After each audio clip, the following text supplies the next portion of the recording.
திருவண்ணாமலை மாவட்டம் செங்கம் பகுதியில் சூறாவளி காற்றில் சிக்கி 5000த்திற்கும் மேற்பட்ட வாழை மரங்கள் சேதமடைந்ததால் விவசாயிகள் வேதனையடைந்துள்ளனர்.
இந்த ஏலக்கி வாழை இன்னும் ஒரு 10-20 நாள் 20 நாள் மழை இல்லாமல் இருந்தால் நல்ல விலைக்கு விற்றுருக்கோம்.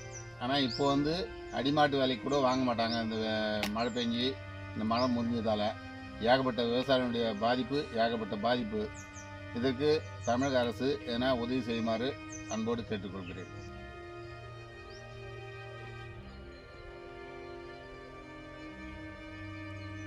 சுமார் ஒரு 11 மணிக்கு அடிச்ச காற்றுல இந்த தார் முறிஞ்சு விழுந்துருச்சுங்க.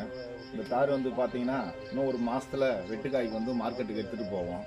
இப்போ இது சுத்தமாக முறிஞ்சு விழுந்ததால் இது யாருமே கேட்க மாட்டாங்க. மாட்டுக்கு வெட்டி போடுறதா, ஆற்றுல குட்டையில் போடுறதா, இல்லை வியாதி போட்டு திருப்பி விவசாயம் பண்ணுறதா வேணாவான்ற கேள்விக்குறியில் இருக்கிறோம். என்னங்க பண்ணுறது, சுத்தமாக லாஸ் ஆகி போச்சுங்க. செய்திகளை உள்ளது உள்ளபடி தெரிந்து கொள்ள ரெஃப்ளெக்ட் நியூஸை சப்ஸ்கிரைப் பண்ணுங்க.